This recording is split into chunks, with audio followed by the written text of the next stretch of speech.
ஓம் அமிர்தீஸ்வரி நமக. ஓம் நம சிவாயா. நாம இன்னைக்கு ஸ்ரீ குருகீதை புத்தகத்துல 2வது அத்தியாயத்துல 47வது ஸ்லோகம் பார்க்க போறோம். லாஸ்ட் வீடியோல என்ன பார்த்தோம்னு சொல்லி ஒரு ரீகால் பண்ணிடலாம். லாஸ்ட் வீடியோல உண்மையான சன்னியாசினா யார் அப்படிங்கறத பார்த்தோம். பிரம்ம ஞானத்துல யாருக்கு முழுமையான ஈடுபாடு இருக்கோ அவர் தான் உண்மையான சன்னியாசி. பேர் புகழுக்காக ஆசைப்படுறவங்க உண்மையான சன்னியாசி இல்லைன்னு சொல்லி பார்த்தோம். குரு கிட்ட தன்னை முழுமையா சமர்ப்பணம் பண்ணி இந்த வேதங்கள்ல சொல்லப்பட்டுள்ள அந்த மகா வாக்கியங்களுடைய உட்பொருளை யார் அறிஞ்சு நடந்துக்கிறாங்களோ அவங்க தான் உண்மையான சன்னியாசின்னு சொல்லியிருந்தாங்க. அடுத்தது எப்படி ஒரு தீபத்துல இருந்து இன்னொரு தீபத்தை ஏத்துறோமோ அந்த மாதிரி குரு ஆல்ரெடி அவர் பிரம்ம நிலையில இருக்காரு. நமக்குள்ள அந்த பிரம்ம பாவத்தை ஒவ்வொரு நாளும் ஏற்படுத்துறார் அப்படின்னு சொல்லி பார்த்தோம்.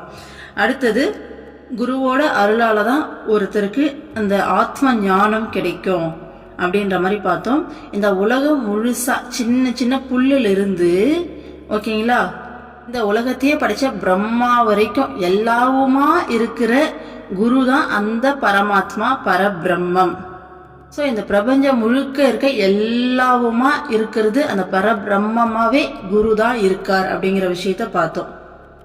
அடுத்தது குரு அப்படிங்கிற ஒரு சச்சிதானந்த வடிவினர், எப்பயுமே இருக்கக்கூடிய அந்த உண்மையை, அதான் சத்சித் அப்படிங்கிறது தன்னுடைய உண்மையான அறிவு. இப்ப நாம சொல்ற ரெக்கார்ட் பண்ணி வச்சிருக்க இந்த அறிவு கிடையாது, உண்மையான அறிவு, விழிப்புணர்வு, பிரக்ஞை சொல்லுவாங்க. அந்த விழிப்புணர்வை வச்சு எப்பயுமே அழியாம இருக்க அந்த உண்மையை கண்டுபிடிச்சு எந்நேரமும் அந்த பேரானந்தத்துல திளைக்கிறது தான் சச்சிதானந்தம்.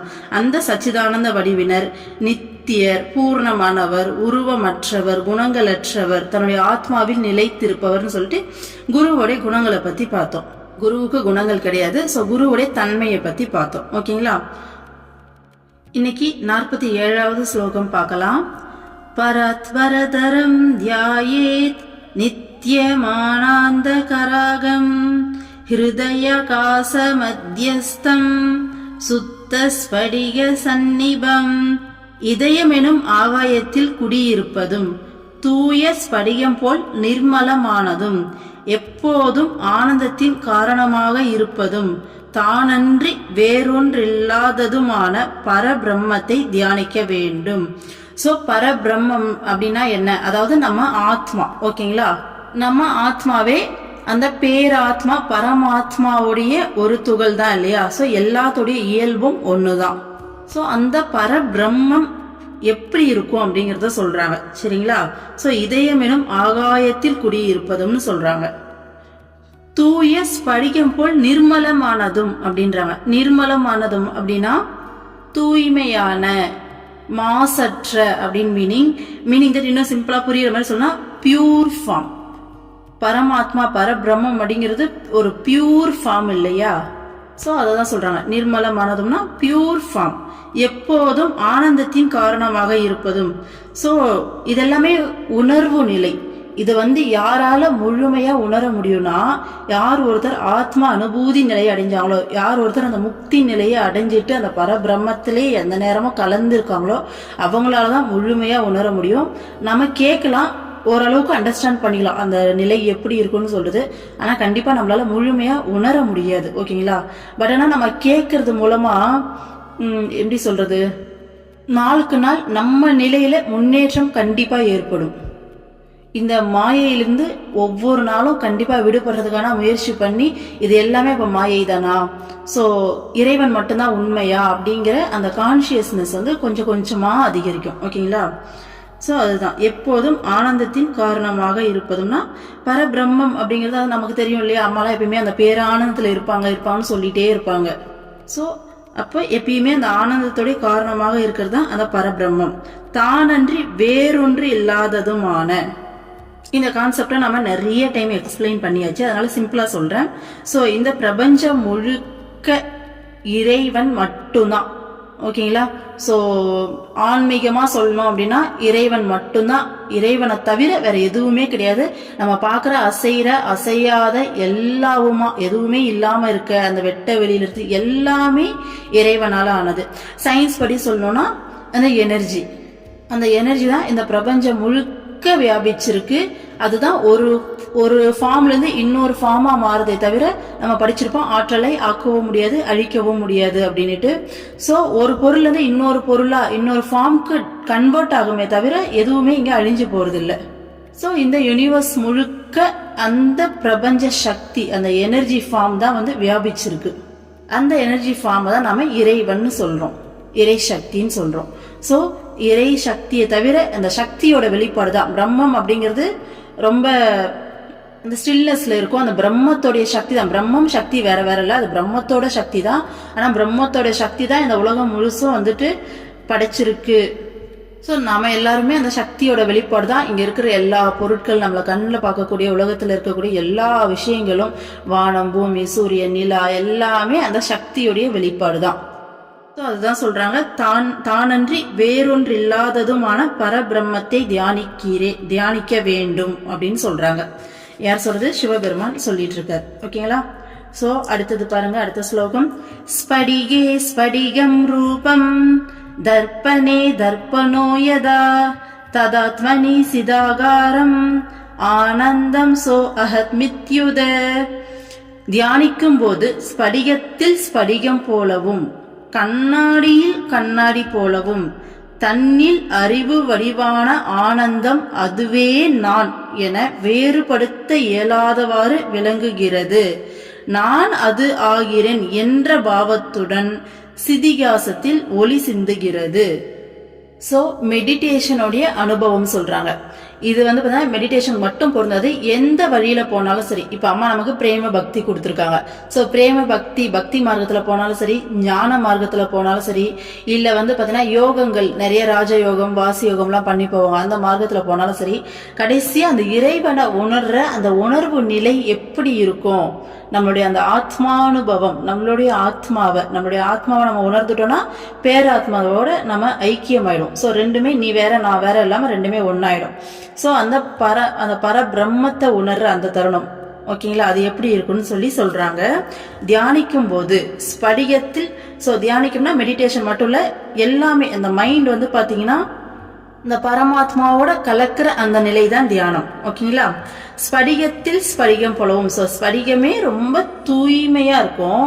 ஸோ பியூர் ஃபார்ம், அதுலயும் அந்த ஸ்படிகம் போல பியூரா, ஓகேங்களா, அப்படி ஒரு உணர்வு ஏற்படுமா. கண்ணாடியில் கண்ணாடி போலவும் தன்னில் அறிவு வடிவான ஆனந்தம் அதுவே நான் என வேறுபடுத்த இயலாதவாறு விளங்குகிறதுன்னு சொல்றாங்க. ஸோ கண்ணாடியில கண்ணாடினா இப்போ ஒரு கண்ணாடி வச்சு பார்த்தாலே நாம தான் அதுல தெரிவோம். ஓகேங்களா? ஸோ அப்ப கண்ணாடியில் கண்ணாடி போலோம்னா ரொம்ப எக்ஸாக்டா அதுதான் நான் தான் அது, ரெண்டு பேரும் வேற வேற இல்லவே இல்லைன்னு சொல்லிட்டு அவ்வளோ கிளியரா தெரியும் அப்படின்னு சொல்லி மீன் பண்றாங்க. இது நமக்கு புரியுற மாதிரி சும்மா சாதாரணமா சிம்பிளா எப்படி சொல்லலாம். இப்ப அம்மா இப்ப பிரேம பக்தி கொடுத்துருக்காங்க, இல்ல இறைவனை பக்தி மார்க்கத்துல இருக்கும் அப்படின்னா, இறைவனை வந்து பாத்தீங்கன்னா நாம வெளியில ஒரு போட்டோலயோ ஒரு உருவத்திலயோ வச்சு நாம வந்து பாத்தீங்கன்னா எங்க போனாலும் நம்ம கூடயே கூட்டிட்டு போறது, சமைச்சா வந்து நம்ம கூடயே வந்துட்டு வாங்க சமைக்கலாம்னு சொல்லி கூப்பிட்டு பண்றது, இப்படிதானே பண்ணிட்டு இருக்கோம். ஸோ எந்த ஒரு விஷயமா இருந்தாலும் இறைவா எனக்கு இப்படி இருக்கு அப்படி இருக்குன்னு சொல்லி நேரமும் பேசிக்கிட்டு அந்த கான்வர்சேஷன் பண்ணிக்கிட்டு நம்ம கூடவே இருக்கிறத உணர்றோம் இல்லையா.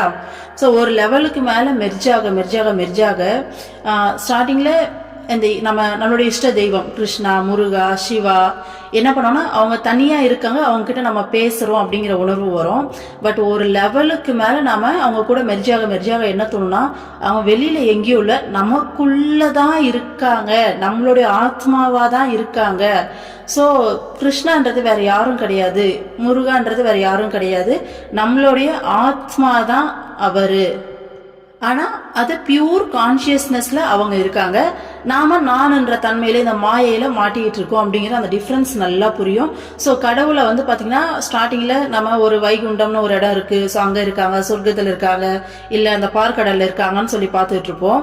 ஒரு லெவலுக்கு மேல அந்த பார்க்கடல் வைகுண்டம் எல்லாம் நமக்குள்ளதான் இருக்கு, நமக்குள்ளதான் அவர் இருக்காருங்கிறத உணர ஆரம்பிப்போம். இதை இன்னும் பிராக்டிஸ் பண்ணி பண்ணி பண்ணி பண்ணி அவங்க கூட மெர்ஜ் ஆகும் போது நானும் கிருஷ்ணரும் வேற வேற இல்ல, ரெண்டு பேருமே ஒண்ணுதான் அப்படின்ற அந்த ஃபீலுக்கு வந்துடும். இப்ப நானும் முருகரும் வேற வேற இல்ல, நானும் சிவனும் வேற இல்ல, ரெண்டு பேருமே ஒண்ணுதான். இப்ப எப்படி ராதை வந்து பாத்தீங்கன்னா எந்நேரமும் கிருஷ்ணாவுடைய ஐக்கியத்திலே தான் இருந்தாங்க. அவங்க கிருஷ்ணா விட்டு பிரிஞ்சே இல்லை. உடல் பிசிக்கலா தான் வந்து பிரிஞ்சிருந்தாங்களே தவிர மனசளவுல அவங்க எந்நேரமும் கிருஷ்ணா கூட ஐக்கியத்துல தான் இருந்தாங்க. கிருஷ்ணா எப்பயுமே ராதை கூட ஐக்கியத்துல தான் இருந்தாங்க. அதனாலதான் அவங்க ரெண்டு பேருமே வேற வேற கிடையாது, ரெண்டு பேருமே ஒண்ணுன்னுவாங்க. அந்த மாதிரி நாம இந்த உடலை தாண்டி, இந்த உடல் உணர்வை தாண்டி அடுத்தது நம்ம மனசை முழுமையா மறந்து, நம்ம மனசுன்றே ஒன்னே இல்லாம அப்படியே அழிஞ்சு போயிடும், மறைஞ்சு போயிடும். அந்த மனமே இல்லாத நிலைக்கு போவோம். இந்த உடல் உணர்வு நிலையிலிருந்து அப்படியே உள்ள போயிட்டு வெறும் ஆத்ம நிலையில மட்டும் நாம நிப்போம். அந்த நேரத்துல இந்த உடல் உணர்வு, மன உணர்வு, சுத்தி இருக்க இந்த உலக உணர்வு எல்லாத்தையுமே தாண்டி போயிட்டு ஆத்மாவில திளைச்சு நிற்போம். ஆத்ம உணர்வுல மட்டுமே நிற்கக்கூடிய ஒரு மிகச்சிறந்த அனுபவம். அதுதான் வந்து பாத்தீங்கன்னா கடைசி நிலை, முக்தி அடையிறதுக்கான கடைசி நிலை. அதுதான் சொல்றாங்க, அதுவே நான் என வேறுபடுத்த இயலாதவாறு விளங்குகிறதுன்னு சொல்லிட்டு. உண்மையை சொல்லலாம், இந்த நிலை எப்படி இருக்குன்னா, இந்த வெங்காயத்தை உரிக்க உரிக்க ஒண்ணுமே இருக்காதுன்னுவாங்களே, அந்த மாதிரி நம்ம அந்த டீப்னஸ்க்கு, அந்த காம் ஸ்டேட்டுக்கு உள்ள போக போக போக போக எதுவுமே இருக்காது. அந்த இடத்துல வெறும் அந்த பேரமைதி, பேரானந்தம்னு சொல்லுவாங்க பாத்தீங்களா, அது மட்டும்தான் இருக்கும். அங்க எதுவுமே இருக்காது. அங்க நீன்னு ஒண்ணு இருக்காது, நான் ஒண்ணு இருக்காது. இப்ப நம்ம கடவுளே நம்ம தனியா வச்சு பாக்குறோம் இல்லையா, அப்படி ரெண்டு இருக்காது. அங்க வெறும் அந்த அமைதி, பேரமைதி மட்டும்தான் இருக்கும். அங்க இந்த உடல் இருக்காது, இந்த மனம் இருக்காது, எதுவுமே இருக்காது. அந்த பேரமைதியும் பேர் ஆனந்தமும் மட்டும்தான் இருக்கும். அங்க எதுவுமே இல்லாதப்ப எங்கிருந்து நாம நீ வேற நான் எதுவுமே இருக்காது. அதுதான் அந்த பிரம்ம நிலை அப்படின்றாங்க. இத ஒரு டைம் ஆச்சு நம்ம அனுபவிச்சோன்னா தான் இதை புரிஞ்சுக்க முடியும். ஆனா நம்ம கேட்க கேட்க நம்மளால அதை ரீச் பண்றதுக்கு நம்மளால கண்டிப்பா மூவ் ஆன் பண்ண முடியும். அடுத்தது என்ன சொல்றாங்க பாருங்க, நான் அது ஆகிறேன் என்ற பாவத்துடன் சிதிகாசத்தில் ஒளி சிந்துகிறது. சோ சிதிகாசம் அப்படிங்கிறது இறைவனோட இருப்பிடம், நம்ம ஆன்மாவோட இருப்பிடம், அறிவு வெளி அப்படின்னு சொல்றாங்க. இப்போ நம்ம அந்த மெடிடேஷனுடைய டீப் ஸ்டேட்டுக்கு போகும்போது அந்த நிலை எப்படி இருக்கும்னா, நானும் இறைவனும் வேற வேற கிடையாது. ஸோ ஞான மார்க்கத்தில் சொல்லணும்னா அந்த பரமாத்மாவும் என்னுடைய இந்த ஆத்மாவான நானும் வேற வேற கிடையாது, ரெண்டுமே இந்த ஐக்கிய நிலை அப்படிங்கிற அந்த ஐக்கிய நிலையை நாம உணர்வோம். அதை தான் சொல்றாங்க. ஓகேங்களா? இந்த ஸ்லோகங்கள்ல முழுக்க முழுக்க இந்த பியூரான ஆத்மானுபவம் எப்படி இருக்கும் அப்படிங்கிற விஷயங்களை சொல்றாங்க. அடுத்த ஸ்லோகால என்ன சொல்றாங்கன்னு பார்ப்போம். அங்குஷ்ட மாத்திரம் புருஷம் தியாயேச்ச சின்மயம் ஹ்ருதி தத்ர ஸ்ப்ரதி யோ பாவஹ ச்ருணு தத் கதயாமிதே. இதய ஆகாயத்தில் வசிக்கும் பெருவிரல் அளவுள்ள அறிவுமயமான உருவமாக ஆத்மாவை தியானிக்கவும்.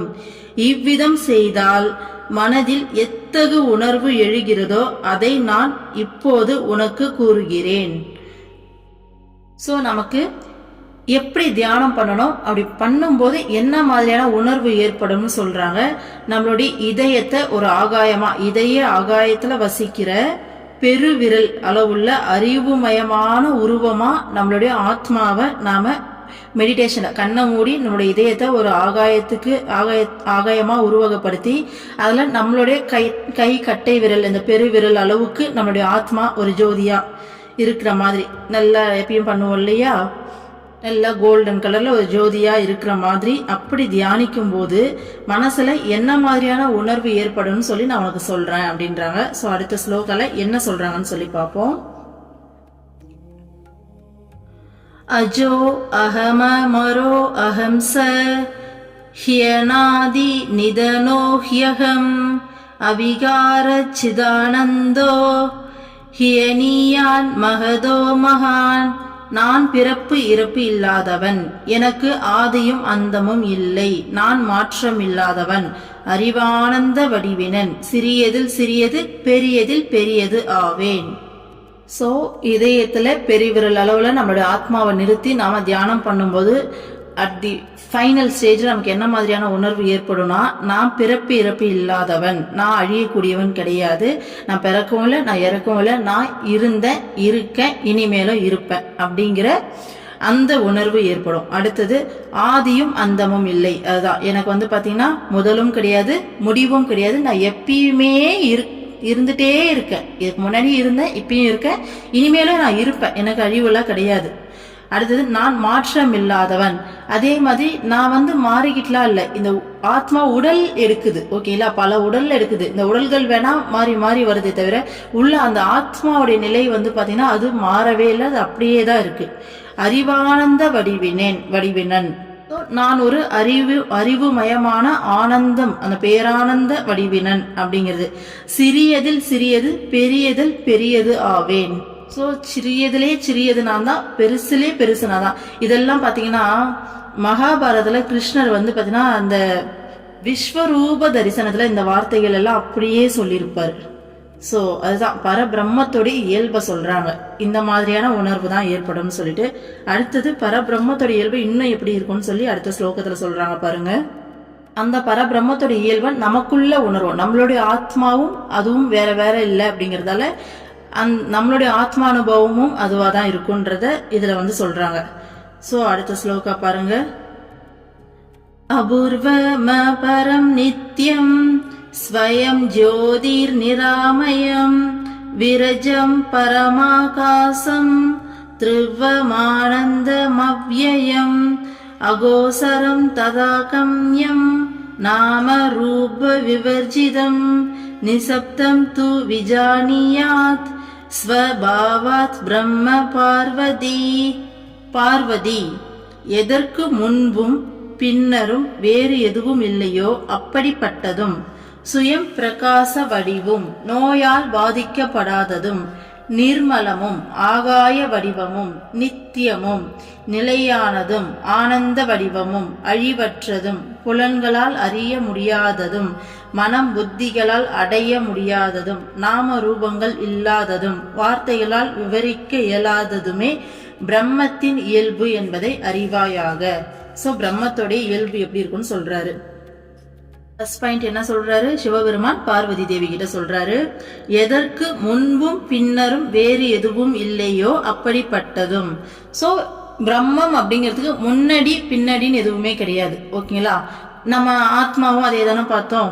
இதுக்கு முன்னாடி இருந்தேன் இப்போ இல்லை அப்படிங்கிறதுலாம் எல்லாமே எப்பயுமே நிலையா, அந்த மாதிரி பிரம்மமும் எப்பயுமே இருந்துட்டே இருக்கு. அதுக்கு முன்னாடின்னு ஒண்ணு கிடையாது, அதுக்கு அப்புறம் ஒண்ணு கிடையாது, எப்பயுமே அது மட்டும்தான் இருக்குங்க, ஓகேங்களா. அடுத்தது சுயம் பிரகாச வடிவம். சோ பிரம்மம் அப்படிங்கிறது சுயம் பிரகாச வடிவம், சுயமாவே பிரகாசிக்கிற தன்மை கொண்டது. அதுக்கு பிரகாசம் கொடுக்க இன்னொரு பொருள், இப்ப நிலவுக்கு எப்படி சூரியன் பிரகாசத்தை கொடுக்குதோ அந்த மாதிரி இன்னொன்னு தேவையில்லை. பிரம்மம் அப்படிங்கிறது சுயம் பிரகாச வடிவம், ஓகேங்களா, தானே ஒளிரக்கூடியது, ஓகேங்களா.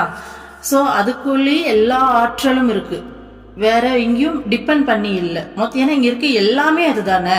சோ எல்லா ஆற்றலும் தனக்குள்ளே அடக்கி இருக்க ஒரு தன்மை. நோயால் பாதிக்கப்படாததும். சோ பிரம்மம் எந்த ஒரு நோயாலும் பாதிக்கப்படாது. நிர்மலமும், நிர்மலம்னா பார்த்தோம் பியூர் ஃபார்ம். ஆகாய வடிவமும், சோ ஆகாய வடிவாக திகழக்கூடியதும் அந்த பிரம்மமே. நித்தியமும், நித்தியம்னா நிரந்தரமானதும் அப்படின்னு அர்த்தம். நிலையானதும், சோ நிலையானதும். ஆனந்த வடிவமும், சோ நமக்கு தெரியும் பிரம்மம் அப்படிங்கிறது ஆனந்த வடிவானது, அந்த பேரானந்த நிலைன்னு தானே சொல்லுவாங்க. அழிவற்றதும், சோ பிரம்மத்துக்கு அழிவெல்லாம் கிடையாது, எப்பயுமே அது இருக்கும்னு சொல்லி பார்த்தோம் இல்லையா. புலன்களால் அறிய முடியாததும், நம்மளுடைய இந்த ஐம்புலன்களை வச்சு அறிய முடியாதது, இதுதான் மெயின். சோ நம்மளுடைய பிரம்மத்தை நம்மளுடைய புலன்களை வச்சு அறிய முடியாது, மனம் புத்திகளால் அடைய முடியாததும். என்னதான் ட்ரை பண்ணாலும் நம்மளுடைய மனசாலையும் புத்தியாலையும் அடையவே முடியாதது.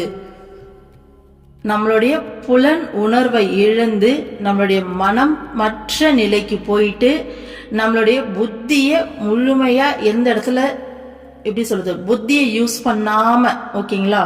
புத்தினா இந்த அகங்கார மனசுக்கு இருக்கக்கூடிய புத்தி, நம்ம சின்ன வயசுல இருந்து நம்ம கலெக்ட் பண்ணி வச்சிருக்க ரெக்கார்ட்ஸ்ல இருந்து எடுக்கக்கூடிய இந்த புத்தி, ஓகேங்களா. சோ இந்த அறிவை பயன்படுத்தாம எப்ப அந்த விழிப்புணர்வு பிரஜைங்கிற அந்த தூய்மையான அறிவு நிலைக்கு போறோமோ, இந்த புத்தியை கடந்த நிலை, ஓகேங்களா, அப்படி சொல்லலாம். சோ நம்மளுடைய ஐம்புலன்களை நம்ம மறந்து ஐம்புலன்களுடைய இந்த நிலையை தாண்டி அப்படிங்கிற மனமற்ற நிலையில இந்த புத்தியோடைய இந்த விஷயத்தெல்லாம் நம்ம விட்டுட்டு எப்போ அந்த தூய்மையான விழிப்புணர்வு நிலைக்கு, இது எல்லாத்தையும் கடந்த நிலையில தான் அந்த விழிப்புணர்வு நிலையை நம்மளால உணர முடியும். ஓகேங்களா? ஸோ அங்கதான் நமக்கு ஆத்மானுபவம் கிடைக்குமே தவிர புலன்களாலேயோ மனசை வச்சோ புத்தியை வச்சையோ நம்மளால அந்த பரபிரம்மத்தை நம்மளால அடையவே முடியாது. அடுத்தது நாம ரூபங்கள் இல்லாததும். பரபிரம்மத்துக்கு நாம ரூபங்கள் கிடையாது. நாம கிருஷ்ணர், முருகர், சிவன் அப்படின்னு சொல்லிட்டு ஜீசஸ் அல்லான்னு சொல்லி வச்சிருக்க எல்லாமே என்ன சொல்றது, ஒரு நாம ரூபம், ஒரு உருவத்தை வச்சு பார்த்தாதான் நம்மளால முன்னேற முடியும். ஸோ ஆன்மா அளவுல நம்மளால முன்னேற முடியும். நம்ம மனசுக்கு ஒரு உருவமும் ஒரு பேரும் தேவை. அப்பதான் அது விடாம பிடிக்கும். அந்த மனசை வச்சு பிடிச்சி அதுக்கப்புறமா தான் அடுத்த நிலைக்கு போக முடியும் இல்லையா? ஸோ அதுக்காக வச்சிருக்கிறதே தானே தவிர மற்றபடி பரபிரம்மத்துக்குன்னு சொல்லிட்டு ஒரு உருவம்லாம் கிடையாது, நாம ரூபம் கிடையாது. அது ஏகாந்தமா இருக்கு, பிரபஞ்சம் முழுக்க இருக்கு. ஓகேங்களா? ஆனாலும் நாம ஒரு நாம ரூபம், ஒரு உருவத்தை வச்சு நாம மனசை அதுல ஃபோக்கஸ் பண்ணி வழிபடும் போது அந்த உருவத்திலையும் அந்த நாமத்திலையும் நமக்காக வருவாங்க. பிரம்மமே இறங்கி வரும். அதுதான் உண்மை. ஓகேங்களா? ஸோ வார்த்தைகளால் விவரிக்க இயலாததுமே. ஸோ என்னதான் இத்தனை விதமா சொன்னாலும் அந்த பரபிரம்மத்தோட இயல்பை, பரபிரம்மம் எப்படி இருக்குங்கிறத நம்மளால வார்த்தைகளால விவரிக்கவே முடியாது. ஸோ அதுதான் பரபிரம்மத்தோட இயல்பு என்பதை அறிவாயாகன்னு சொல்லி சிவபெருமான் பார்வதி தேவி கிட்ட சொல்றாரு. ஓகேங்களா? அடுத்த ஸ்லோகா பாருங்க. யதா கந்தஸ்வபாவத்வம் கற்பூர குசிமாதிஷு சீதோஷ்ணஸ்வபாவத்வம் ததா பிரம்மணி சாச்வதம். கற்பூரத்திலும் பூக்களிலும் நறுமணமும் நீரில் குளிர்மையும் நெருப்பில் சூடும் இயல்பாக இருப்பது போல் நிலையாக இருப்பது பிரம்மத்தின் இயல்பாகும். ஸோ பிரம்மத்தோட இயல்பு எப்படின்னா, கற்பூரத்திலையும் பூலையும் எப்பயுமே அந்த வாசனை இயல்பாகவே இருக்கும் இல்லையா? அதே மாதிரி நீர்ல வந்து குளிர்மை, அந்த குளுமை அப்படிங்கிறது எப்பயுமே இயல்பாகவே இருக்கும். நெருப்புல சூடுங்கிறது இயல்பாகவே இருக்கும் இல்லையா? அந்த மாதிரி நிலையா இருக்கிறது. ஓகேங்களா? ஸோ அதுதான் பிரம்மத்தோடைய இயல்பு. ஸோ நம்ம ஏற்கனவே பார்த்த மாதிரி பிரம்மத்துடைய சக்தி தான் இது எல்லாத்தையுமே படைச்சி இங்க வந்து பார்த்தீங்கன்னா அந்த இயக்கம் வந்து பிரபஞ்சம் முழுக்க இருக்கு. பிரம்மம் எப்பயுமே எப்படி இருக்கும், அந்த ஸ்டில்னஸ்ல, அந்த அமைதியில, அந்த பேரமைதியில. உதாரணத்துக்கு சிவபெருமான சொல்லலாம். எப்பயுமே அவர் அந்த பிரம்ம நிலையிலேயே அந்த தவத்திலேயே இருப்பாரு. எப்ப பார்த்தாலும் அந்த தியானத்திலேயே தான் இருப்பாரு. ஸோ அதுதான் பிரம்மத்துடைய இயல்பு. ஓகேங்களா? பிரம்மத்துடைய சக்தி தான் இது எல்லாத்தையும் படைச்சு இயக்கிக்கிட்டு இருக்கு. ஓகேங்களா? ஸோ அடுத்தது பாருங்க. யதா நிஜஸ்வபாவேன குண்டலே கடகாதிஷு சுவர்ணத்வேன திஷ்டந்தி ததாஹம் பிரம்ம சாச்வதம். வளையல், தோடு போன்றவற்றின் இயல்பு தங்கம் என்பது போல் நான் இயல்பாகவே பிரம்மமாக இருக்கிறேன். ஸோ என்ன சொல்றாங்கன்னா, ஒரு வளையல் எடுத்துக்கிறோம், தோடு எடுத்துக்கிறோம், தங்கத்தால் ஆனா ஒரு வளையல் தோடு எடுத்தோம்னா அதோட இயல்பு என்ன, பார்க்கறதுக்கு அது ஒரு வளையலாகவும் தோடாகவும் இருக்கு, ஆனா அதோட இயல்பு தங்கம். அந்த மாதிரி நான் வந்து பாத்தீங்கன்னா இயல்பாவே பிரம்மமா இருக்கேன். என்னோட இயல்பு பிரம்மம் தான். ஓகேங்களா? இப்போ தங்கத்தை வச்சு வளையல் தோடு தாண்டி இன்னும் எவ்வளவு ஆர்னமெண்ட்ஸ் வந்து நம்ம பாக்குறோம்.